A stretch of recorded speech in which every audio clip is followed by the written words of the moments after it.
દેશભરમાં ઉત્સાહનો માહોલ છે ત્યારે રાજકોટમાં ભગવાન રામ માટે ભવ્ય હાર તૈયાર કરવામાં આવ્યો છે। 350 ફૂટ લાંબો હાર રાજકોટમાં તૈયાર થયો છે ભગવાન શ્રી રામ માટે।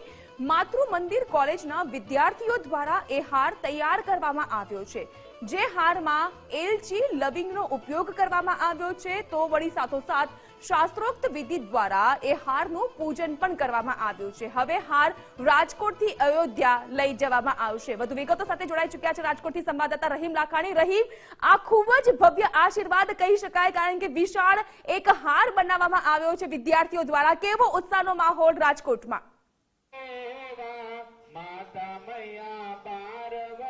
ચોક્કસપણે અયોધ્યામાં જે રીતના રામ મંદિરની અંદર પ્રાણ પ્રતિષ્ઠા મહોત્સવને લઈને તૈયારીઓ થઈ રહી છે, દેશભરમાં તેનો ઉત્સાહ છે તે જોવા મળી રહ્યો છે। અત્યારે જોઈ શકો છો, હું રાજકોટની જે માતૃ મંદિર જે કોલેજ છે તેના વિદ્યાર્થીઓ દ્વારા આ હાર છે તે તૈયાર કરવામાં આવ્યો છે। વિશાળ હાર છે, એક તરફ 170 ફૂટ એટલે 350 ફૂટનો આ હાર છે તે તૈયાર કરવામાં આવ્યો છે। લોકોના દર્શનાર્થે આજે આ ખુલ્લો મૂકવામાં આવ્યો છે ને જોઈ શકાય છે ફૂલની પાંદડીથી જય શ્રી રામના નાદ સાથે આ હાર છે તે ખુલ્લો મૂકવામાં આવ્યો છે। હારનું શાસ્ત્રોક્ત વિધિ મુજબ પૂજન કરવામાં આવ્યું છે ને જો હારની વાત કરું તો હાર પણ જે કહી શકાય એલચી અને લવિંગથી તૈયાર કરવામાં આવ્યું છે ને એક એક પડીકા ઉપર જય શ્રી રામના નાદ છે તે પણ લગાવવામાં આવ્યા છે। કોલેજના આયોજક છે તેમની સાથે વાત કરશું, શિક્ષક છે। સર, આખો આ હાર તૈયાર કરવામાં આવ્યો છે, કઈ રીતના તૈયાર થયો છે, શું કહો છો? જ્યારે રેગ્યુલર આપણે કોલેજમાં છોકરાઓના વિદ્યાર્થીઓના લેક્ચર ચાલુ હોય ત્યારે પરિસ્થિતિ હોય કે ભણવાની વાત થતી હોય, પણ ભણતર સાથે વિદ્યાર્થીઓનું ઘડતર કેમ થાય તે પણ વિચારવામાં આવે। ત્યારે વિદ્યાર્થીઓને વિચારો કે આપણે રામ મંદિરમાં 500 વર્ષ પછી જે મંદિરનું નિર્માણ થાય છે તો આપણે પણ આમાં કંઈક આપણું યોગદાન આપીએ। તો વિદ્યાર્થીઓને એક હાર બનાવવાનો વિચારો કે આપણે એવો હાર બનાવીએ કે જે ભારતમાં મોટામાં મોટો હાર રાજકોટનો અયોધ્યા પહોંચે। પહેલા વિચાર આવ્યો કે ફ્રૂટનો બનાવીએ તો ફ્રૂટ ખરાબ થઈ જાય, ત્યારબાદ વિચાર આવ્યો કે આટલા દિવસે ફૂલનો બનાવીએ તો ફૂલ પણ ખરાબ થાય। એટલે વિદ્યાર્થીઓમાં અક્ષત, એલચી અને લવિંગનો ઉપયોગ કરેલો છે, કારણ કે આ દરેક વસ્તુ ખરાબ થતી નથી અને હિન્દુ શાસ્ત્ર પ્રમાણે આ દરેક વસ્તુનો ક્યાંક ને ક્યાંક પવિત્ર રીતે ઉપયોગ થાય છે અને પોઝિટિવ એનર્જી ફેલાય છે।